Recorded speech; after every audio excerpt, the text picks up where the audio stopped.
नमस्कार। आगे की कूटनीति बताते हुए मंत्री कनिक कहते हैं, धनवान मनुष्य किसी धनी के पास नहीं जाता। जिसके सब काम पूरे हो चुके हैं वह किसी के साथ मैत्री निभाने की चेष्टा नहीं करता, अतः अपने द्वारा सिद्ध होने वाले दूसरों के कार्य ही अधूरे रख दे, जिससे अपने कार्य के लिए उनका आना जाना बना रहे। ऐश्वर्य की इच्छा रखने वाले राजा को दूसरे के दोष न बताकर सदा आवश्यक सामग्री के संग्रह और शत्रु के साथ विग्रह युद्ध करने का प्रयत्न करते रहना चाहिए। साथ ही यत्न पूर्वक अपने उत्साह को बनाए रखना चाहिए। मित्र और शत्रु किसी को भी ये पता न चले कि राजा कब क्या करना चाहता है।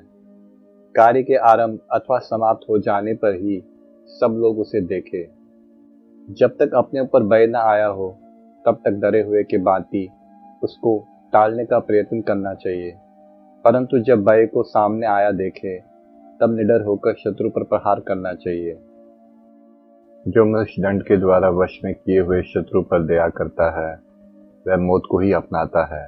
ठीक उसी तरह जैसे खचरी गर्भ के रूप में अपनी मृत्यु को ही उदर में धारण करती है। जो कार्य भविष्य में करना हो उस पर बुद्धि से विचार करें और विचारने के पश्चात तदनुकूल व्यवस्था करें। इसी प्रकार जो कार्य सामने उपस्थित हो उसे भी बुद्धि से विचार कर ही करें। बुद्धि से निश्चय किए बिना किसी भी कार्य या उपदेश का परित्याग न करें। ऐश्वर्य की इच्छा रखने वाले राजा को देश और काल का विभाग करके ही यत्नपूर्वक उत्साह एवं उद्यम करना चाहिए। इसी प्रकार देश काल के विभाग पूर्वक ही प्रारब्ध कर्म तथा धर्म अर्थ और काम का सेवन करना चाहिए। देश और काल को ही मंडल के प्रदान हेतु समझना चाहिए। यही नीति शास्त्र का सिद्धांत है।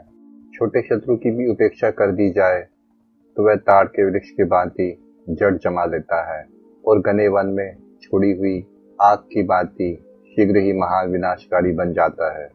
जो मनुष्य थोड़ी सी अग्नि की भांति अपने आप को सहायक सामग्रियों द्वारा धीरे धीरे प्रज्वलित या स्मृत करता है वह एक दिन बहुत बड़ा होकर शत्रु रूपी ईंधन की बहुत बड़ी राशि को भी अपना ग्रास बना लेता है।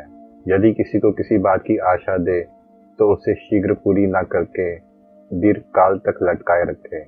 जब उसे पूर्ण करने का समय आए तब उसमें कोई विघ्न डाल दे और इस प्रकार समय की अवधि को बढ़ा दे। उस विघ्न के पड़ने में कोई उपयुक्त कारण बता दे और उस कारण को भी युक्ति से सिद्ध कर दे। लोहे का बना हुआ छुरा शान पर चढ़ाकर तेज किया जाता है और चमड़े के संपुट में छिपा कर रखा जाता है, तो वह समय आने पर सिर आदि अंगों के समस्त बालों को काट देता है।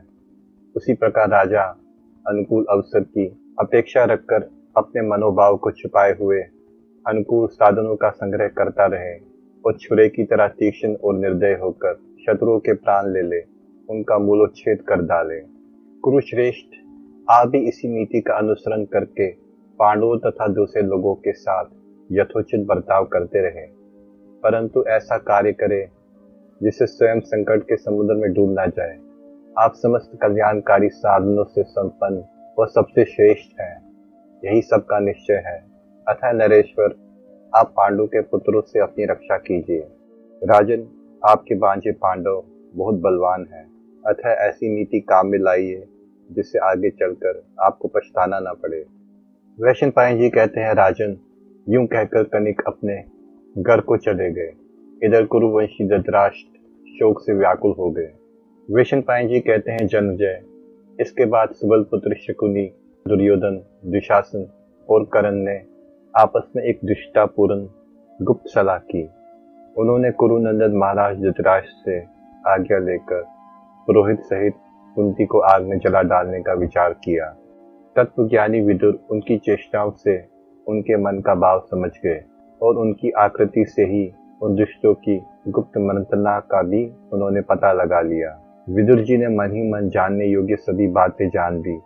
जन्मजय बोले, विप्रवर, मैं लाक्षागृह के जलने और पांडवों के उससे बच जाने का वृतांत पुनः विस्तार से सुनना चाहता हूँ। क्रूर कनिक के उपदेश से किया हुआ कौरव का ये कर्म अत्यंत निर्दयतापूर्ण था। आप उसका ठीक ठीक वर्णन कीजिए। मुझे ये सब सुनने के लिए बड़ी उत्कंठा हो रही है।